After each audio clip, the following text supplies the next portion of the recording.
Hey friends, this is the Miss Wolfie from our Half Acre Homestead, and I am doing a collaboration because I was shouted out by my nephew Jeremy from CJM Farms.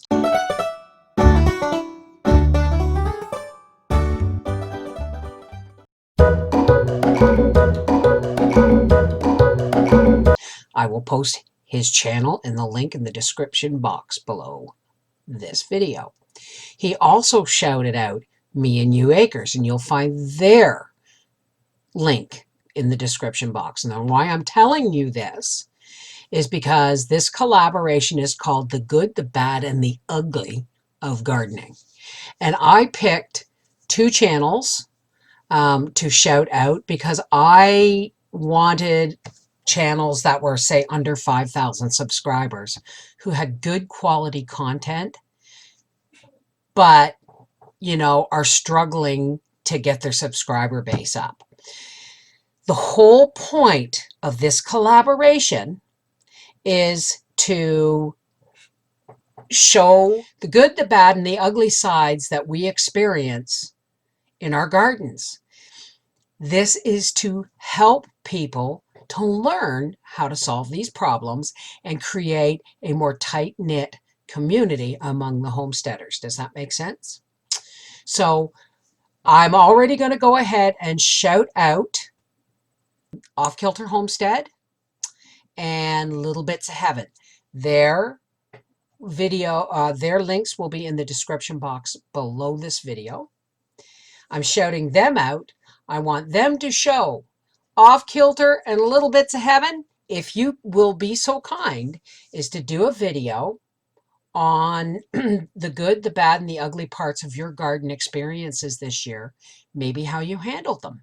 And then you folks shout out two more.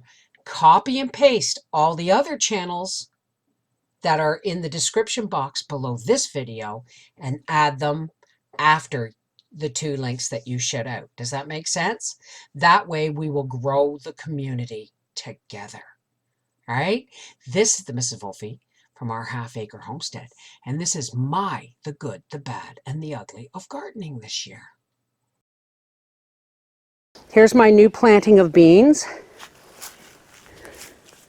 And here, look at these, the purple blossoms. These are, they are a purple bean. And then there's yellow and green. And there's my beans climbing. This is Bug Be Gone. It really doesn't work on potato bugs, but it works for me. It makes me feel better. Now these are the ones that still have diatomaceous earth on them. It didn't get all blown off. And I actually don't see any potato bugs or eggs. Oh, you little bugger.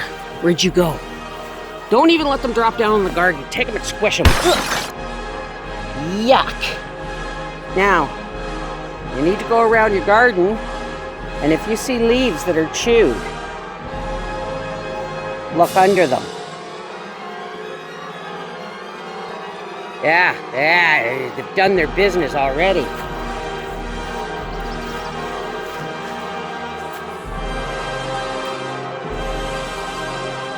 They're real fast, folks. Don't wait a day.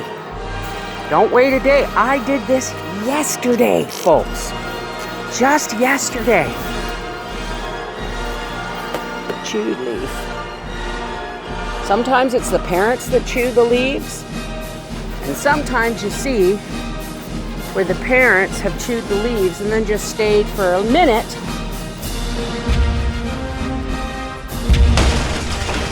to get it on and have their babies die. I'm telling you, I was just here a second ago. Oh, nasty little buggers. Ugh. They've got a hard shell, so you've got to squeeze hard. This is the Mrs. Wolfie from our Half Acre Homestead, saying these buggers are going to take over my potatoes over my dead body. Back to work. The potatoes took a big hit, and there's some weeds in there, but it's been too hot for me to weed. but I had to dust them, and now they're coming back. Thank God they're coming back. And see, my leeks are, I don't know, we're just gonna hope. We're just gonna hope. And see, my leeks are, I don't know, we're just gonna hope. We're just gonna hope. But I might take those and dig this up, or dig up part of it and plant them. They are not enjoying the baskets. But I have since pulled up that small leek bed next to the pool, and I did transplant the cherry tomatoes and the pickling cucumbers into that box. They don't look great, but they look much happier. Because I live in Canada, I don't have a long growing season. So I have to, put in well-started tomato plants. And I have discovered once they reach over the top of the cage and they start to have flowers within the cage area, I break off and prune off the tops so that the new growth goes to the baby tomatoes and not putting out more vegetation. That was a really good idea, and it worked well. Remember me snapping off the tops? As soon as I did that, the tomatoes started to come. Now, if I lived in the south, you could plant that, take this piece off, and stick that right in the ground and water it, and every one of those hairs would become a root, but I'm not going to have enough growing time. Remember, I only put a little bit in? Look at that. Isn't that wonderful? I only put a little bit in, but we had some rain last night. Very happy celery. This is the Miss Wolfie from our half-acre homestead saying, I hope you've enjoyed some honest appraisals of some of the mistakes I've made and some of the things I had to do to protect my crops and some things that just didn't work this year. Off Kilter Homestead and Little Bits of Heaven Homestead, you're up. Show us what you got. Take care. God bless.